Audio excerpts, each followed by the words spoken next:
नमस्कार दोस्तों, मैं हूं आपका दोस्त, आपका साथी सजीव सारथी और आप हैं रेडियो प्लेबैक इंडिया पर। कार्यक्रम है एक मुलाकात जरूरी है। दोस्तों, हमारा ये आपका पसंदीदा कार्यक्रम जो है ये अपने आखिरी चरण में है, यानी कि आखिरी सीजन 2 के आखिरी 7 एपिसोड जो हैं हम फीचर कर रहे हैं इसके अंदर इंडस्ट्री के 7 महारथियों को।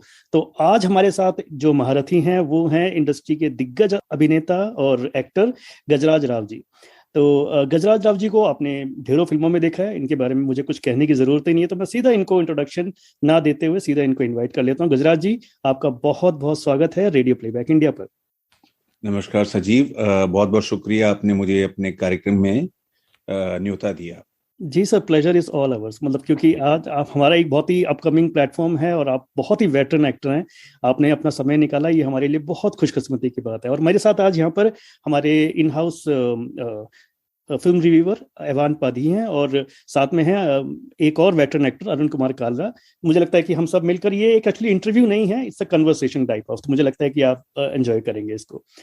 तो गजराज जी, सबसे पहले हम थोड़ा आपकी एक जो जर्नी रही है, क्योंकि हमारा ये प्रोग्राम है इसमें ज़्यादातर हम लोग जर्नी एक्सप्लोर करते हैं, तो जाहिर सी बात है आपकी जर्नी बहुत ज़्यादा और प्रीवियस इंटरव्यूज में हम लोग डिस्कस कर चुके हैं, सुन चुके हैं।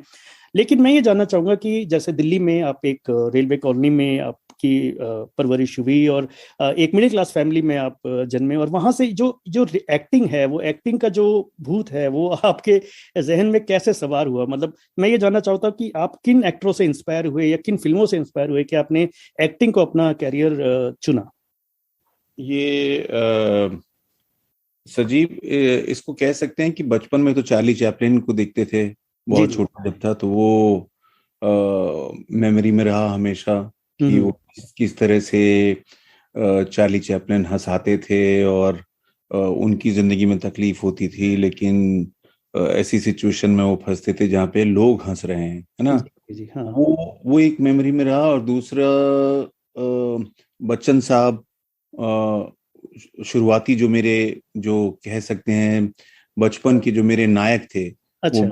वो अमिताभ बच्चन रहे। जी। और फिर थोड़ा जब फिल्म फेस्टिवल्स वगैरह देखने लगा तो उसमें वो वाली पिक्चरें देखी जो ओडियन, रीगल, रिवोली पे शायद कम दिखती थी रेगुलर। जी जी जी। हाँ। तो उसमें नसीर भाई की पिक्चर देखी, ओम पुरी साहब की, श्याम बेनेगल की बहुत सारी पिक्चरें देखी, कुछ इंटरनेशनल फिल्में देखी, हाँ हाँ। बंगला फिल्में देखी। एक बार एक फिल्म फेस्टिवल में बंगला फिल्में देखी बहुत जी। सारी। हम्म। तो ये मतलब कहीं पे ऐसा लगा, एहसास हुआ कि हाँ यार, ये इस तरह की भी एक्टिंग होती है, वो नहीं जो कि सिर्फ कमर्शियल सिनेमा जो हम देखते हैं।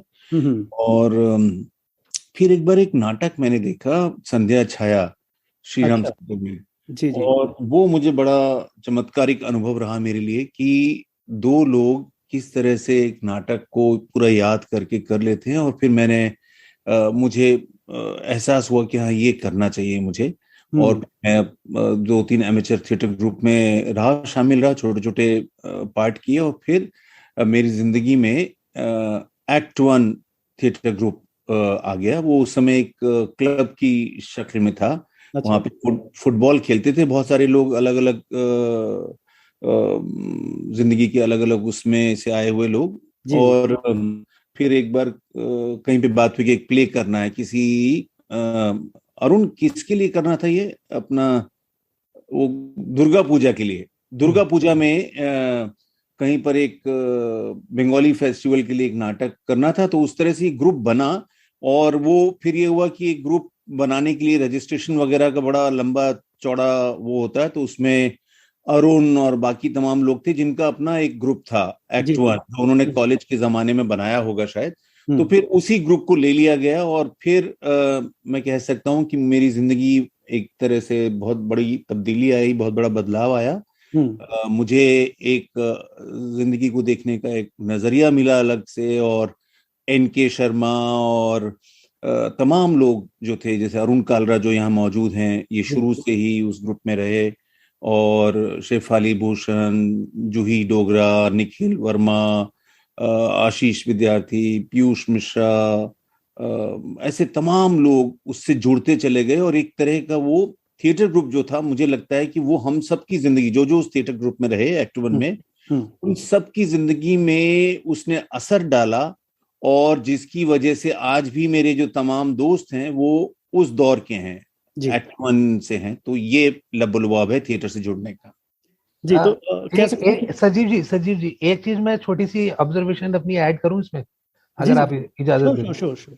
अब मैं ये कहना चाहूंगा कि हम यूजुअली सब लोगों से ये पूछते हैं कि आपका शुरुआत कहाँ से हुई। ऑब्वियसली कहीं वो एक मतलब पॉइंट रहता है जो ट्रिगर कर देता है उस चीज को, लेकिन मेरा एक और भी मानना है कि कुछ लोग ना मतलब गिफ्टेड होते हैं। yes, और ये मैंने आज तक ये बात शायद किसी प्लेटफॉर्म पे अभी तक नहीं बोली है, लेकिन मैं आपने ये पूछा तो मेरे जहन में ये बात आ गई कि ये Gajraj was gifted from the very beginning. Let me say it very मतलब आज मेरे को ये कहने का वो मतलब मौका मिल गया इसलिए। और ये बात को अभी मेरे को ये फील हुआ कि ये शुरू से ना बहुत गिफ्टेड था। मैं आपको एक बात बताता हूँ कि देखो क्या होता है कि जर्नी तो हर एक आदमी की अपनी अलग अलग रहती है, और वो किस हिसाब से आदमी अपने एक्सपीरियंसेस को देखने वाले को पिक करता है वो एक अलग बात है, लेकिन कौन कितना ज्यादा शार्प होता है और कितनी जल्दी पिक करता है वो एक बात होती है। मैं एक छोटी सी एक बात बताता हूँ कि हम जब मंडी हाउस में एक चाय की दुकान है फेमस, वहां पे बाहर बैठा करते थे, तो ये गजराज क्या करता था कि कोई भी जैसे न्यूज़पेपर आया तो वो न्यूज़पेपर जो है वो हिंदी का उठाता था, और उसको मैं अलग अलग मतलब उसमें डायलेक्ट्स में, कभी बंगाली में, कभी साउथ इंडियन में, ऐसे कभी अंग्रेजी में, और कभी गुजराती में, कभी मराठी में, उनके एक्सेंट में ये वही न्यूज हिंदी की पढ़ा करता था। अच्छा। और वहां पे बैठे हुए एक एक आदमी, चाहे वो नया आया हो चाय पीने या फिर जो हमारे सर्कल था वो बैठा हो, मतलब पेट में जो दर्द होता है ना, अगर हम उतना नहीं हंसते थे तो मतलब हमें बता नहीं सकता कि कितना हंसते थे हम, कितना। तो ही वाज मतलब टैलेंटेड, मतलब गिफ्टेड जो कहते हैं ना, he is one actor that. No doubt. तो गजराज जी आप जैसे आप बहुत बहुत बहुत शुक्रिया अरुण। ये गिफ्टेड मैं हूँ, डेफिनेटली गिफ्टेड हूँ, इस लिहाज से कि मुझे मेरे आसपास बहुत अच्छे दोस्त रहे मेरे अभी, तो वो उस तरह से मैं कह सकता हूँ कि मैं बड़ा खुशकिस्मत हूँ।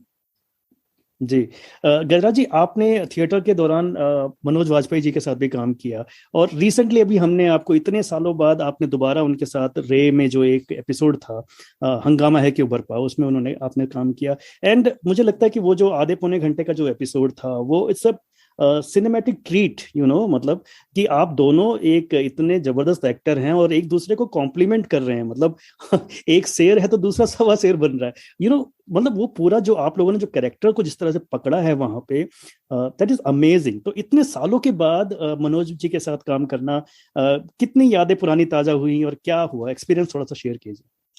तो बहुत अच्छा सवाल है, क्योंकि रंगमंच के दौरान हम लोग तकरीबन 3-4 साल तक साथ काम करते रहे, और उस समय के भी मेरी बड़ी अच्छी यादें हैं उनके साथ, इंस्पायरिंग यादें हैं। जी कि मनोज पहले एक्टर थे मेरी जिंदगी में जिनको मैंने देखा कि जो अपनी कला को लेकर कितना उनमें डेडिकेशन है, बहुत बहुत गंभीरता से लेते थे। हमारा जबकि अमेच्योर थिएटर ग्रुप था, प्रोफेशनल थिएटर ग्रुप नहीं था कि जहां पर हम अपना नाटक करके और टिकटों की बिक्री से कुछ कमाई करते हों, या जैसे मुंबई में गुजराती थिएटर या मराठी थिएटर या अंग्रेजी थिएटर में होता है कि लोग सरवाइव कर जाते हैं थिएटर करते हुए। हमारी ऐसी हालत नहीं थी। तो कह सकते हैं कि कई ज्यादातर लोग उसको हंसी खेल में लेते थे, है ना, बड़ी गंभीरता रखते हुए भी। लेकिन मनोज एकमात्र कलाकार थे ग्रुप में जो उसमें इतनी जान लगाते थे कि, और इतना भक्ति भाव था उनमें अपनी कला को लेकर, शुरू से ही अपने पात्र को लेकर, कि वो उसके साथ उठना बैठना ओढ़ते थे उस पात्र को। तो मुझे याद है एक बार हम लोग एक नाटक खेल रहे थे, नेटवा, ये हमारे ग्रुप का दूसरा तीसरा नाटक था, और उसके अंदर उसमें वो बिहार के अंदर जो लौंडा नाच की जो परंपरा है, जहाँ पे लड़का जो है लड़की की वेशभूषा में नाचते हैं, तो वो पात्र वो कर रहे थे। वो उस रतन वर्मा एक हिंदी के बड़े अच्छे प्रतिष्ठित लेखक हैं, उनकी कहानी पर आधारित था ये नाटक। अच्छा। और मनोज ने उसके लिए बड़ी बड़ी मेहनत की थी। तकरीबन 2-3 महीने तक उन्होंने डांस की प्रैक्टिस की थी, और श्री राम सेंटर में शो था दिल्ली में, और मैं और मेरे 2-3 साथी हम लोग अंदर ग्रीन रूम में शो से तकरीबन 3 घंटा 4 घंटा पहले हम लोग कुछ हंसी मजाक कर रहे थे, और मनोज वहीं पे कोने में उकड़ू बैठे हुए, है ना जी। और अचानक से वो बिफर गए, मनोज बिफर गए और बोले कि नहीं, मुझे डिस्टरबेंस हो रही है, प्लीज। अच्छा। तो होता है कि एक बार को आप जब कोई आपको इस तरह से खदेड़ता है, तो जो हंस रहे थे, मैं खुशकिस्मती से मैं हंस नहीं रहा था, मैं तो था, और बाकी 2-3 लोग जो थे वो लोग कुछ किस्सा विस्सा सुना रहे थे, उनकी घिघी बन गई।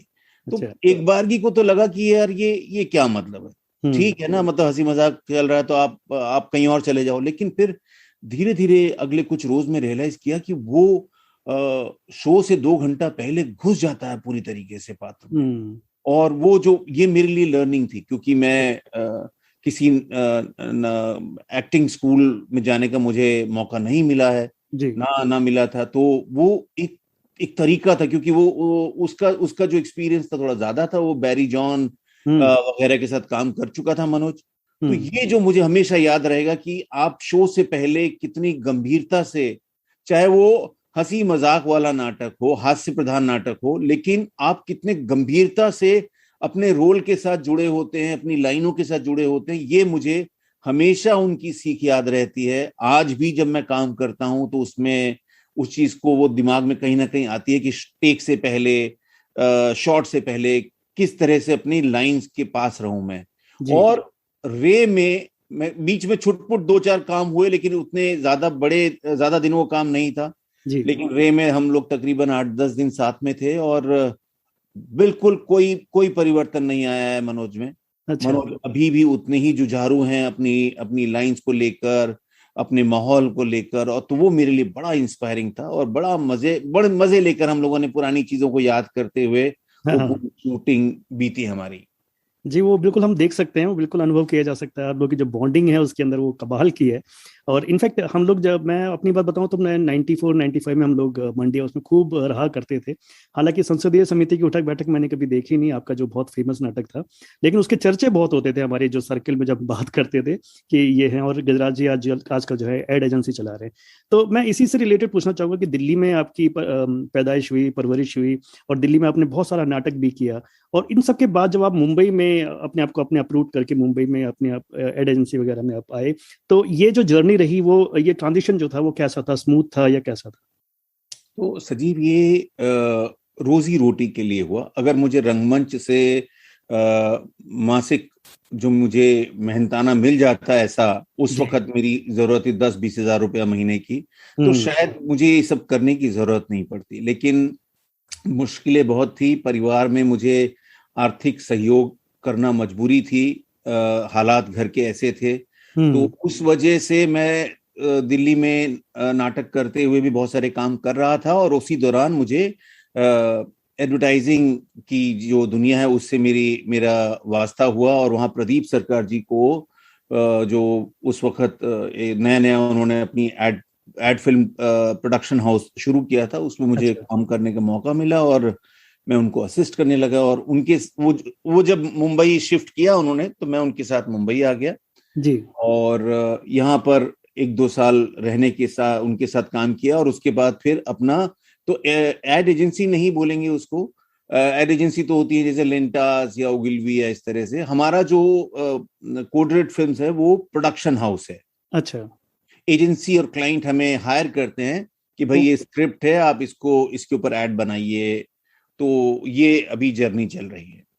ओके, तो उसमें आप मोस्टली निर्देशन भी आपने किया है और अभिनय भी उसके अंदर किया है बहुत सारे? नहीं, मैं अपने एड्स में तो इक्का दुक्का एड्स में ही अभिनय करने का कर पाया मैं जी। ज्यादातर मैं निर्देशन किया है मैं जी।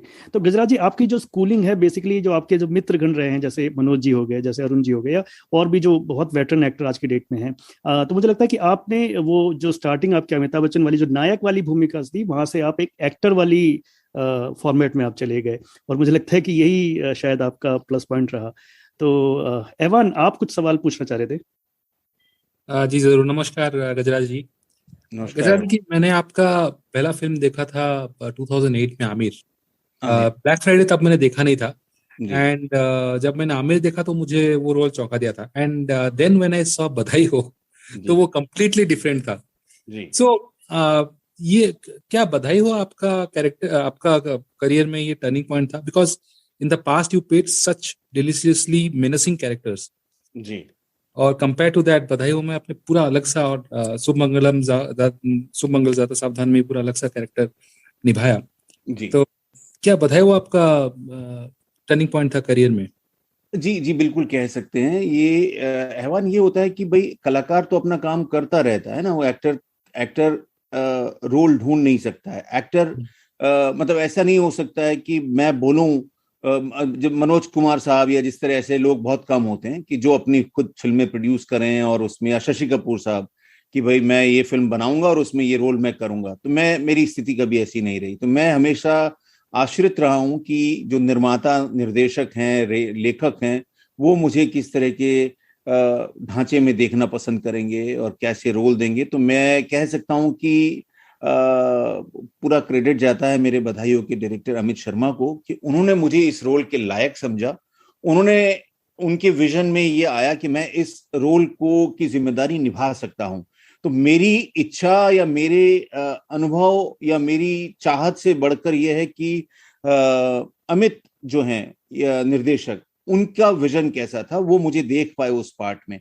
और वो तमाम जैसे शुभमंगल ज़्यादा सावधान के अंदर भी यही हुआ कि आनंद राय साहब जो प्रोड्यूसर हैं और हितेश केवलिया, उनको लगा कि मैं इस तरह का एक वनस्पति शास्त्र का एक प्रोफेसर का रोल मैं कर पाऊंगा। मैं तो ये उन पर मुझे मैं देखता रहता हूं कि कब ये जो निर्माता, निर्देशक, लेखक इस तरह के पात्र लिखे।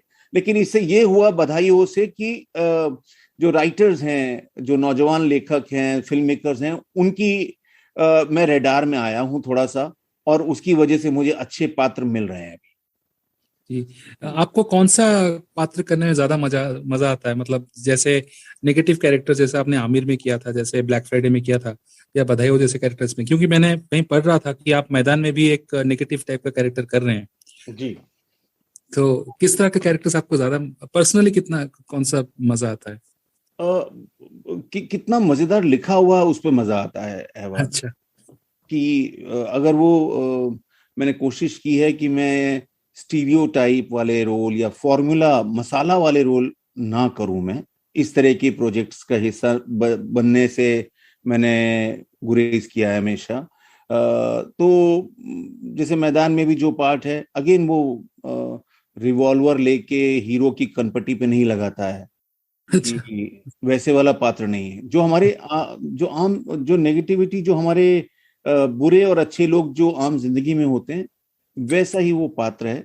और जैसे आमिर का है, आमिर में भी जो कैरेक्टर था नेगेटिव था, लेकिन अगेन वायलेंस उसके थॉट में था, उसके डीड्स में नहीं था। वो कहीं पे खुद लाठी लेके मारने नहीं जा रहा है, ऐसा कुछ नहीं है ना। तो अब डिपेंड करता है कि ये किस तरह का लिखा हुआ है, प्रोजेक्ट किसका है, निर्देशक कौन है, साथ में को एक्टर्स कौन कौन है, कि वो जर्नी भी मजेदार होनी चाहिए। क्योंकि फाइनल फिल्म की सक्सेस पे तो हमारा बस है नहीं कि फिल्म कैसी बनेगी या कैसा होगा, लेकिन वो जो 30-40 दिन 45 दिन की जर्नी है वो मजेदार हो, मेरी कोशिश ये रहती है।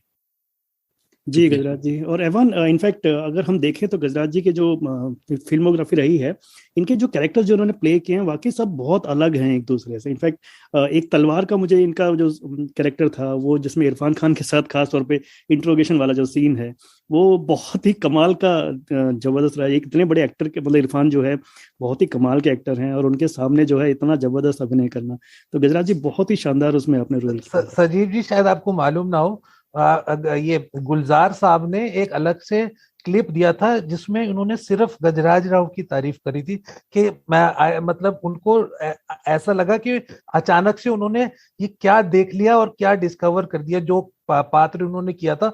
He was very thrilled and very impressed by that character. Of course बहुत ही बढ़िया। जी तो अरुण जी, आप भी कुछ पूछना चाह रहे थे? हाँ, मेरे पास तो बहुत सारे सवाल हैं। एक तो ये इन्होंने बोला कि जैसे जर्नी में अलग अलग, जैसे अभी बाई चांस इसी से मेरे को निकल के आया कि बहुत सारे इन्होंने रोल्स की हैं तो अब मेरे को तो ये बहुत अच्छा लगा कि जैसे इतनी लेट में अभी जाके काफी जो मतलब मतलब कुछ परसेंट इनका एक्सप्लॉइट करना शुरू करे सिनेमा में, जो कि इन्होंने थिएटर में दिखाया अपना टैलेंट जलवा। तो मैं ये कह रहा हूँ कि आपको इसमें रोमांटिक रोल भी मिला गजराज जी नीना गुप्ता के साथ में।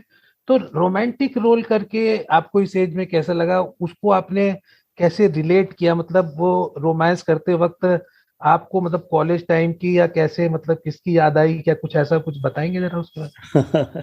बहुत अच्छा सवाल है ये। तो इसको उसको उसको रोमांटिक रोल तो नहीं ही कहेंगे, क्योंकि वो बाद में जब फिल्म बन जाती है और एडिट होने के बाद और पर्दे पर आपको लगता है अच्छा इसमें बहुत रोमांस है, क्योंकि करते वक्त तो बड़ा पेचीदा ही लगता है ना कि वो जो सारे सीक्वेंस हैं वो घरेलू तरीके से किए हुए हैं, कहीं हम बाग बगीचे में नहीं घूम रहे हैं, हम लोग मॉरिशस में नावों के अंदर नहीं खड़े हैं, हम लोग वो घरेलू माहौल में आम की चुस्कियां लेते हुए, छिलके निकालते हुए, और गाउन पहने हुए, पजामा शर्ट पहने हुए बैठे हैं, कविता पाठ हो रहा है ना।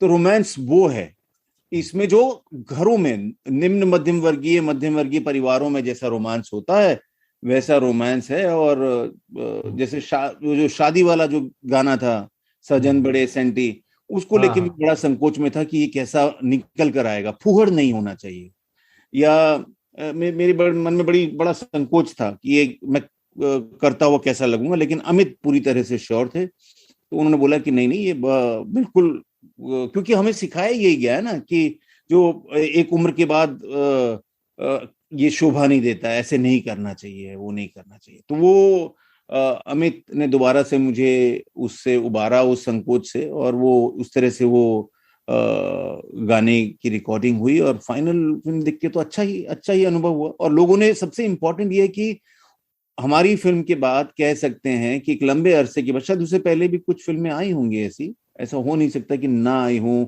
ओल्ड एज रोमांस पर, लेकिन इस फिल्म के बाद से एक परिपाटी नई शुरू हुई और बहुत सारे किरदार, बहुत सारी स्क्रिप्ट्स मुझे भी मिली हैं, और आसपास भी आप देख ही रहे होंगे कितने सारा अलग अलग सिनेमा बना है जहां पर ओल्ड एज रोमांस को बहुत तवज्जो दी जा रही है, बहुत स्पेस दिया जा रहा है, उसको बचकाने तरीके से नहीं शूट किया जा रहा है, और उसके अंदर नॉन एपोलॉजेटिक है मामला।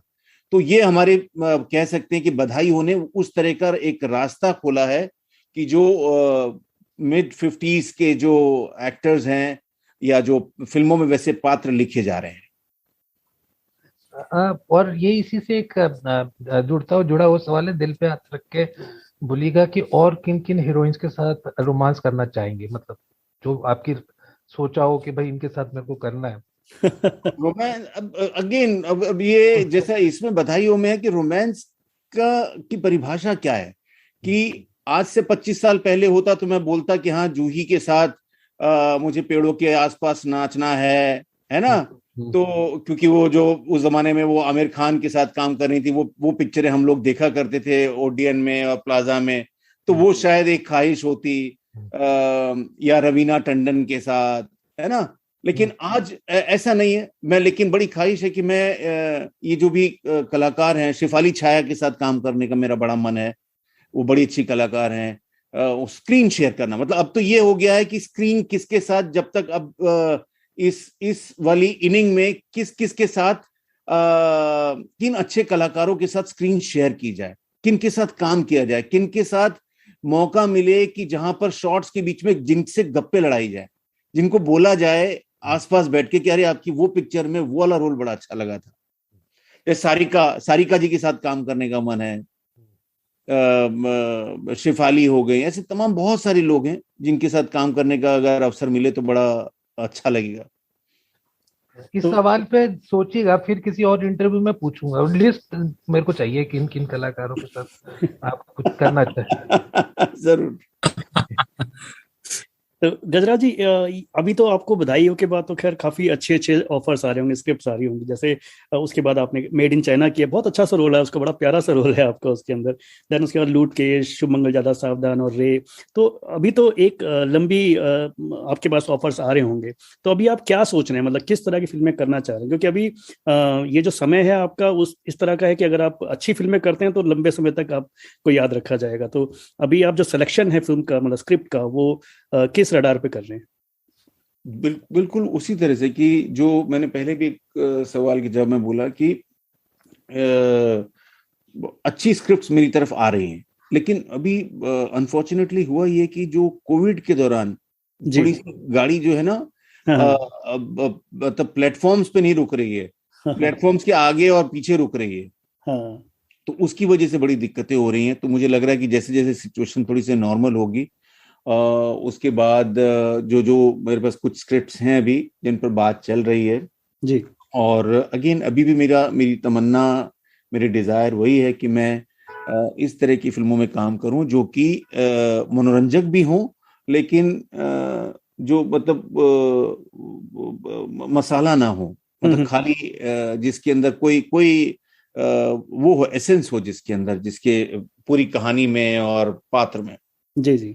गजराज जी, एक चीज और बताइए, जैसे थिएटर के जो आर्टिस्ट होते हैं खासतौर पे, क्योंकि थिएटर में बहुत आपके पास ओपन स्पेस होता है, इम्प्रोवाइजेशन की जगह होती है। लेकिन वहीं जब हम फिल्म में या वेब सीरीज में जब हम काम करते हैं, एक्टर जो हैं, तो बहुत रिस्ट्रिक्शंस आ जाती हैं। आपको पता होना चाहिए कैमरा कहाँ देख रहा है, क्या कर रहा है। तो आपके लिए ये जो ट्रांजिशन था, ये स्मूथ रहा आपके लिए? हाँ, क्योंकि ओवरनाइट नहीं हुआ, धीरे धीरे करके हुआ। और ऐसा और शेखर कपूर साहब के साथ पहली फिल्म की, फिर उसके बाद मणि सर के साथ, मणि रत्नम सर के साथ काम हुआ। तो ऐसे मतलब दिग्गज लोगों के साथ काम हुआ, तो वहां पर माहौल और जो पूरा सिस्टम होता है वो आपको प्रेरित करता है कि आपको किस तरह से काम करना है ना। तो वो रहा। और आसपास जो मित्र तो थे ही, जो अपने अपने अनुभव शेयर करते थे और बताते रहे हमेशा। तो उससे बड़ी आसान, आज भी ऐसा नहीं कि मैं परिपक्व हो गया हूँ, आज भी बड़ी मुश्किल होती है कई बार। लेकिन जो भी मेरे निर्देशक रहे हैं ज्यादातर, जैसे आनंद तिवारी के साथ मैंने अभी पीछे हाल फिलहाल में एक प्रोजेक्ट कंप्लीट किया, जिन्होंने लव पर स्क्वायर फीट पिक्चर डायरेक्ट की थी और बैंग बाजा बारात एक सीरीज बनाई थी। तो अगेन वो बड़ी खुली छूट देते हैं इम्प्रोवाइजेशन के लिए, और उनका नजरिया होता है कि हम पहले ब्लॉकिंग करेंगे और ब्लॉकिंग करने के बाद हम लोग लाइटिंग शुरू करेंगे। तो हमारी जो एक्टर्स की जो केमिस्ट्री कैसी हो रही है, हम लोग कहाँ उठ रहे हैं, बैठ रहे हैं, कहाँ खड़ा होना है, उसके ऊपर बहुत कुछ होता है। उसी तरह से एक और फिल्म कर रहा हूँ वहां पर, ये रवि उद्यावर हमारे एक फिल्म मेकर हैं, एड फिल्म मेकर, और उन्होंने मॉम एक फिल्म बनाई है, उनके साथ मैं काम कर रहा हूँ। अगेन उनका भी ये प्रयास रहता है कि वो ब्लॉकिंग करते हैं, पहले जी सीन की ब्लॉकिंग करते हैं, उसके बाद उसकी लाइटिंग शुरू करते हैं। तो उस तरह से कह सकते हैं कि मैं बंधा हुआ महसूस नहीं करता हूँ। मैं अनुरोध कर सकता हूँ कि भाई मैं यहाँ पे नहीं खड़ा होना चाहता हूँ, या ये प्रॉप में इस्तेमाल करना चाहता हूँ। तो ऐसे जब निर्देशक होते हैं तो आपके लिए चीजें बड़ी आसान हो जाती हैं। जी। तो एवान और अरुण जी, आप दोनों में से कोई एक एक सवाल आप पूछे, देन उसके बाद हम एक फाइनल राउंड करते हैं।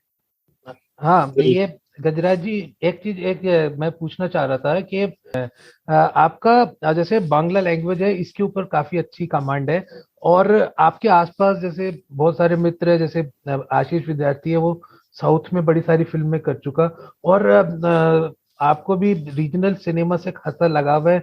बताया कि जैसे वहां पे पहले भी बहुत रीजनल सिनेमा देखा करते थे दिल्ली में रहते हुए।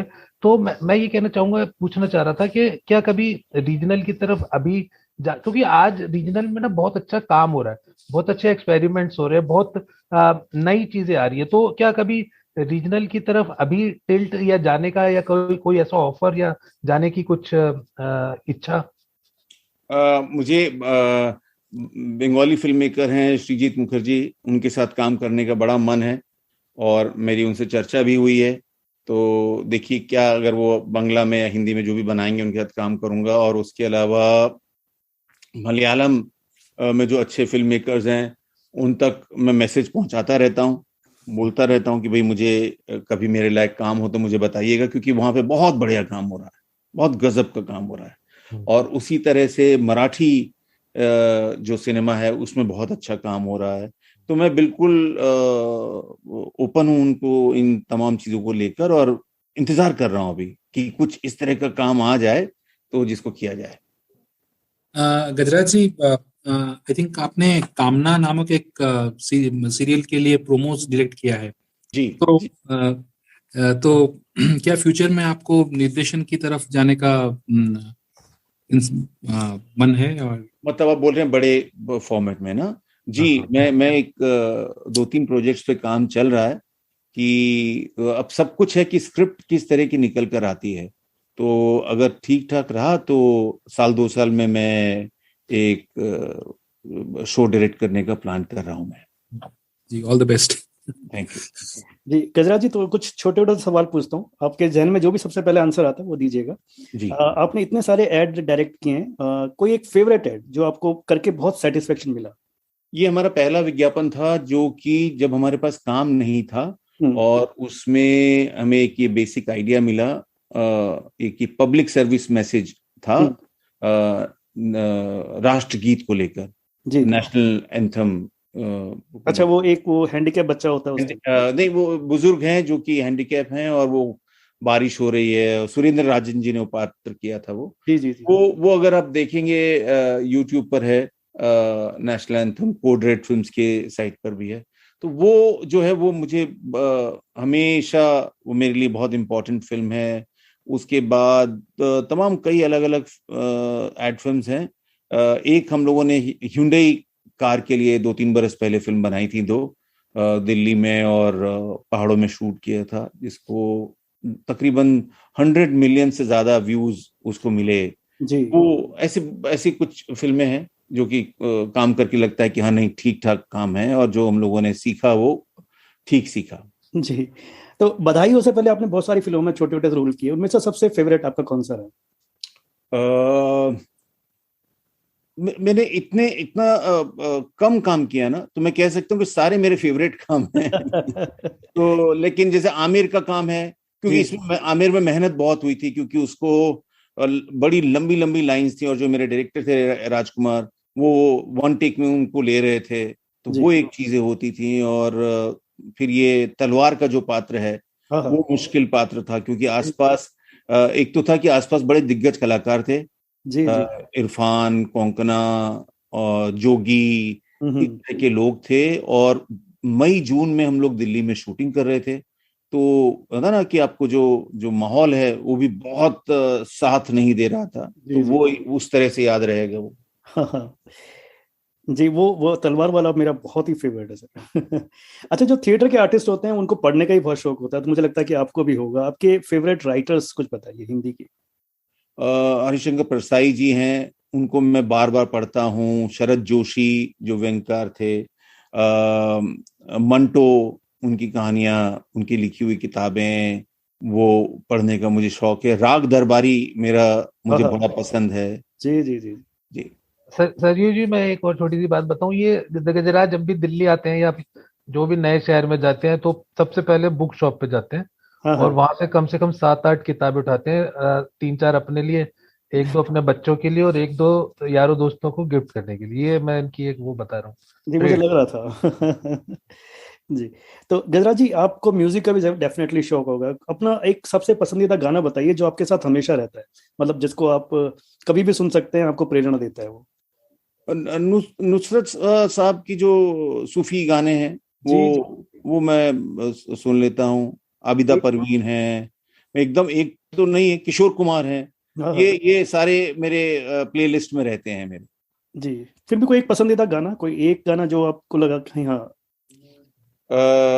ये बड़ा पेचीदा सवाल है यार, एकदम से जो ध्यान में आता है। ये अपना ये एक किशोर कुमार का ये लाल रंग कब मुझे छोड़ेगा, वो अटकता है बीच में कई बार। अच्छा गजराज जी, जब आपने जब शुरुआत करी अभिनय की, तो एक ड्रीम रोल कहीं ना कहीं आपके जहन में रहा हो कि यार ये इस तरह का रोल मैं अपनी लाइफ में जरूर करना चाहता हूँ, ऐसा कोई ड्रीम रोल है आपका? मैं पीछे जब लगातार सोचता हूँ तो कुछ बायोग्राफी करने का मेरा बड़ा मन होता है। बाबा साहब अम्बेडकर का रोल में करने का मेरा इच्छा होती है, लेकिन मैं पता नहीं उसके अंदर फिट बैठता हूँ कि नहीं बैठता हूँ। मुझे बड़े उनका जो जीवन है वो मुझे बड़ा इंस्पायर करता है, रोमांचित करता है मुझे। ओके अच्छा, एक बात ना नवजोत सिंह सिद्धू ने बोली थी किरण मौर्य के बारे में, मेरे को याद आ रही है। उसने बोला था ये हैंडपंप है, मतलब ये जितना ऊपर दिखता है उससे कहीं ज्यादा ये नीचे है। तो ऐसे मैंने बड़े सारे एक्टर्स देखे जो कि स्क्रीन पे आपको चाहे वो बिल्कुल नॉर्मल और बहुत ही सटल नजर आएंगे और बहुत ही उनका कम चीज नजर आती है, लेकिन घर के अंदर उनकी प्रिपरेशन बहुत ज्यादा होती है। तो मैं एक ये छोटी सी चीज बाकी एस्पायरिंग एक्टर्स के लिए, नए एक्टर्स के लिए पूछ रहा हूँ कि घर पे जो गजराज कितनी रोल के लिए, कोई भी कैरेक्टर के लिए क्या प्रिपरेशन, कितनी प्रिपरेशन होती है? मतलब ज्यादा प्रिपरेशन कैरेक्टर के बारे में होती है कि इसका ये कौन है, कहाँ से आया, क्या कहाँ क्या बैकग्राउंड है, या ये सब चीजें का ज्यादा ध्यान में रहता है, या फिर जो लाइंस आई हैं उसके ऊपर उनको किस तरह से डिलीवर करना है, या वो कैरेक्टर इस तरह से? मतलब छोटा सा एक मतलब आपका व्यू जानना चाह रहा हूँ मैं कि एक वो थोड़ा सा वो दो इनसाइट। वो सबसे पहले तो है कि जो स्क्रिप्ट है वो उसको पढ़ना चाहिए बहुत बार, उसकी जासूसी करनी चाहिए। उन आपकी जो डायलॉग्स हैं, आपकी जो लाइनें हैं, उनके बीच में क्या मायने हैं वो वहीं पे छुपा हुआ है। और हम जब 10 बार पढ़ते हैं या 5 बार पढ़ते हैं, मुझे तो अभी भी होता है कि मैं शॉर्ट से पहले भी जब पढ़ रहा होता हूँ, कई बार अरे यार इसका ये मतलब निकल सकता है इस लाइन का, मैं इसको ऐसे भी बोल सकता हूँ। तो ये अनंत है, इसकी कोई लिमिटेशन नहीं है, इसकी कोई एक रूपरेखा नहीं हो सकती है। हर कलाकार के लिए ये अलग अलग है। जैसे श्रीदेवी जी हैं, मैंने सुना हुआ है और हम लोगों ने इंटरव्यूज में भी देखा है कि वो तब जैसे लहरे में देखा है, लहरे देखना मुझे बड़ा पसंद है। आज भी यूट्यूब पर उसका मैं एपिसोड्स देखता हूँ पुराने। तो एक आध बार देखा है तो श्री जी जो है वो स्विच ऑन स्विच ऑफ करती थी, कि मतलब शॉर्ट एक्शन होता था और वो कुछ अलग हो जाती थी, लेकिन उससे पहले आपको पता ही नहीं लगता था कि वो कितना उनका उसमें है। या जैसे कमल हसन साहब हैं, वो जो अभी मैं पीछे सागर फिल्म दोबारा देख रहा था, तो उसमें वो उनके हर हाव भाव, चलना, हाथ किधर जा रहा है, मुंह पर आ रहा है, आप देखेंगे कमल हसन को तो वो लगातार वो अपने मतलब अगर वो फ्रेम में है तो आपकी नजर उनसे हट ही नहीं सकती है, हटती ही नहीं है, क्योंकि वो कुछ कर रहे होते हैं। मतलब ऐसा नहीं कि वो नाजायज कुछ कर रहे होते हैं, ऐसा नहीं कि वो जबरदस्ती अपनी तरफ ध्यान आकर्षित करवाते हैं, वो बहुत मामूली चीजें कर रहे होते हैं। अगर उनका सीधा राइट हैंड कमीज के अपने पतलून के बाईं तरफ है तो वहां पर ही उंगलियां कुछ थिरक रही होती हैं, या आंखों में कुछ हो रहा होता है, हल्का सा वो कुछ एक जज्ब करते हैं तो उसके अंदर कुछ होता है। तो ये हर कलाकार, हर एक्टर का अपना एक मेथड होता है। कुछ लोग होते हैं कि जो मेथड में एक्टिंग करते हैं, जो घुस जाते हैं 2 दिन 4 दिन 8 दिन 10 दिन महीना, और कुछ होते हैं जो स्विच ऑन स्विच ऑफ करते हैं। तो ये हर कलाकार की जो अपनी अपब्रिंगिंग है, हर एक्टर की जो समझ है, क्योंकि फाइनली जाके ऑडियंस को ये कतई लेना देना नहीं है कि आपने किस पात्र में कितनी मेहनत की है। वो वही देखेंगे कि उनको जो 1.5-2 घंटे में दिखेगा स्क्रीन के ऊपर, उससे उनका कोई लेना देना नहीं कि बारिश हो रही थी, मेरे पेट में दर्द था, उस दिन मुझे सुबह हार्ट अटैक आया था, उस दिन मुझे माइग्रेन हो गया था, उस दिन मुझे पेचिश लग गए थे। ऐसा उनका कोई लेना देना नहीं है। ये कलाकार को अपनी मेहनत है और उसको जिसको जो माफिक होता है, जो ठीक लगे वैसा करना चाहिए, लेकिन स्क्रिप्ट पढ़नी चाहिए और कैरेक्टर रेफरेंस ढूंढने चाहिए थोड़े से, उससे चीजें आसान होती हैं मेरी समझ से। जी गजराज जी, कोई ऐसा कैरेक्टर रहा जो आपके साथ रहा काफी समय तक, आपको उससे पीछा छुड़ाना थोड़ा मुश्किल रहा? ये जो मैं शुरुआत के दिनों में मैं क्राइम वाले एक सीरीज थी भंवर, अच्छा, वो क्या करता था उसमें, बड़े बहुत मैं उसमें लिखता भी था और एक्टिंग भी करता था। वो बड़ा मुश्किल होता था। अच्छा, वो बहुत मुश्किल होता था, वो डिस्टर्बिंग था काफी उस जमाने के हिसाब से, मतलब सोनी पे आता था शायद वो। जी जी जी, वो बहुत बहुत मुश्किल होता था उससे पीछा छुड़ाना उन कैरेक्टर से। जी जी जी जी। गजराज जी, मैं एक सवाल पूछना चाहूंगा आपसे। काली गोभी के अलावा आपका फेवरेट खाना क्या है? काली गोभी के अलावा मेरा फेवरेट खाना बिरयानी है। शर्मा जी के छोले कुलचे हैं दिल्ली में। वाह वाह। जी, तो इनफैक्ट शर्मा जी की छोले कुलचे तो मुझे रिसेंटली अरुण ने ही इंट्रोड्यूस करवाए थे। अरुण और अतुल के घर पे मैं मिला था दिल्ली में 3-4 महीने पहले। तो उनसे मैं कभी खाया नहीं था, लेकिन अब तो ये हो गया, दिल्ली से कोई आता है तो मैं वो मंगवा लेता हूँ साथ में। एक्चुअली दिल्ली वाले जो होते हैं दिल्ली का फूड बहुत मिस करते हैं, चाहे कहीं। अरे वो तो क्योंकि मसाले अलग होते हैं ना, पानी अलग है, मसाले अलग हैं, तो बड़ा फर्क पड़ता है उसका। बहुत बड़ा फूडी है ये। तभी तो अरुण जी हमारे दिल्ली छोड़ के नहीं जाते ना ये कहीं भी। ठीक है। एक चीज लास्ट ये पूछनी थी कि ये जो जैसे कई चीजें होती हैं जो हम ना रेट्रोस्पेक्टिव में सीखते हैं, मतलब हम कई चीजें उस वक्त हम काम करके आगे निकल चुके होते हैं, लेकिन हमें पीछे की याद आती है कि जैसे इन्होंने बोला ना, मनोज की आज तक बातें याद आती हैं कि वो किस तरह से किया करता था, तो वो चीजें हमें आज भी करेक्ट करती हैं। जैसे उनका जो डिसिप्लिन है, उनका जो फोकस है, वो अब याद आता है, तो अब कोई रोल प्रिपेयर कर रहे होते हैं तो वो इंस्पायर करता है। तो ऐसे ही मुझे लगा कि जब इन्होंने अमित शर्मा जी के साथ में ये बधाइयों की, तो अमित और इसकी मैंने बड़ी अच्छी बॉन्डिंग देखी उसके अंदर, बहुत बढ़िया बॉन्डिंग देखी। तो मैं थोड़ा सा बस इतना सा यही पूछना चाह रहा था कि ये जो बॉन्डिंग है, ये जब प्रदीप सरकार के यहाँ पे आप लोग इकट्ठे काम करते थे तब से शुरू हुई, और इसकी क्या से मतलब किस तरह से ये ग्रो करी, और कि अल्टीमेटली हमें इतना अच्छा प्रोडक्ट देखने को मिला और इतनी अच्छी चीज, इतना क्रिएटिव काम देखने को मिला। तो अमित सेल्फ मेड मैन है, और मैं उनको उस दिन से जानता हूं जब वो पहली बार प्रदीप दा से मिलने के लिए एक शूटिंग में आए थे। 17-18 साल का एकदम नया नया नौजवान, और उनको तब से मैं जानता हूं, और उन्होंने बहुत मेहनत करके ये मुकाम हासिल किया है, रात दिन मेहनत की है। और समझिए कि जैसे कि वो हिंदुस्तान कहिए या साउथ एशिया कह लीजिए, उसके बड़े सबसे दिग्गज जो एड फिल्म मेकर्स हैं उसमें उनका नाम है। वो उनकी जो काबिलियत है उस तरह से पहचानी जाती है, लेकिन उसके बावजूद जो जो जो वो काम करते हैं, आप देखेंगे उनकी एड फिल्म्स तो बड़ी गजब की, मतलब हाँ, उनका मतलब जैसे मेरे साल में 4-5-6 ऐड अच्छे होते हैं, उनके मतलब हर ऐड के अंदर इतनी काबिलियत है। मुझसे बड़े बहुत मुझे मानने में कोई गुरेज नहीं है कि वो मुझसे बहुत ज्यादा काबिल फिल्मकार हैं और काम करते हैं, लेकिन उसके अंदर इतना अच्छा काम करने के बावजूद वो जो सरलता है और जो कैरेक्टर में जो घुस जाने का, जो एक्टर के साथ जब वो बात करते हैं तो वो बड़ा गजब का है उनका, अमित का। और उसके जो एग्जाम्पल हैं, कई बार वो करके भी दिखाते हैं कि भाई ऐसे किया जाए पात्र को, वो किया जाए। और इमोशनल आदमी है, मुझसे वो उम्र में छोटे हैं, ये 4-5 साल 6 साल छोटे होंगे, लेकिन जो उनका नजरिया है दुनिया को लेके, मुझसे लगता है मुझसे 5 साल ज्यादा है उनकी समझ, जो दुनियावी समझ है। और बधाइयों में कई मोमेंट्स ऐसे हुए कि जहां पर वो उन्होंने मुझे रास्ता दिखाया, क्योंकि एक्टर जो होता है वो ऐसा होता है कि टनल में होता है, आंखों में पट्टी बंधी होती है, डायरेक्टर उसकी उंगली पकड़ के उसको पहुंचाता है एक सिरे से दूसरी तरफ। तो उस मामले में अमित बहुत अच्छे हैं। और अभी जो प्रोजेक्ट मैं कर रहा हूं उनके साथ, मैदान, उसके अंदर भी मैंने वही महसूस किया। अभी पिछले हफ्ते भी एक दिन का शूट था उसी फिल्म को लेकर, लेकिन अभी भी वही उनकी जो जिज्ञासा जो है और ऊर्जा है, वो वही की वही बनी हुई है। अब मेरी विश है कि ये जोड़ी आपकी सलामत रहे और आप दोनों का बहुत अच्छे से अच्छा काम देखने को मिले। अरे मैं तो वो उनसे मेरा निवेदन किया हुआ मैंने ऑलरेडी अमित से कि भाई अब मेरे बिना कुछ काम करना मत, भले ही छोटा पात्र और छोटा पात्र देना, अगर मुझे नहीं मिलेगा तो मैं सेट पे आके तंग करूंगा मैं।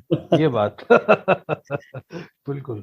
गजराज जी, मैदान के लिए बहुत सारी बधाइयां आपको, बधाई हो। आप मैदान मारे। हाँ, मैदान मारे। तो गजराज जी, आपको भी कई सारे असाइनमेंट्स होंगे आगे भी, तो मैं आपका ज़्यादा समय नहीं लेना चाहूँगा। बहुत बहुत धन्यवाद, आपने इतना समय निकाला, इतनी सारी इंसाइट हमसे शेयर करी। और ऐवान का और अरुण जी का भी थैंक यू बोलना चाहूँगा। Gajraj, thank you so much Gajraj ji. Thank you Gajraj ji, thank you so much. जाने से पहले सर, वो जो पोएट्री है आपकी बधाइयों की, अगर दो लाइनें सुना दीजिए प्लीज। अरे वो उसका दिक्कत ये कि वो मैंने पढ़ के सुनाई थी।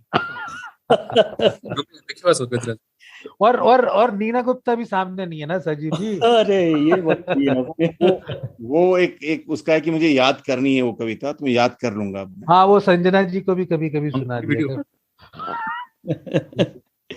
ठीक है, बहुत बहुत शुक्रिया। थैंक यू जी, thank you so much sir, thank you. Bye bye bye. नमस्कार, यह रेडियो प्लेबैक इंडिया। गीत, कविता, कहानी या किस्सा, हर जज्बा इंडिया के दिल का। Radio playback India, radio playback India, radio playback India.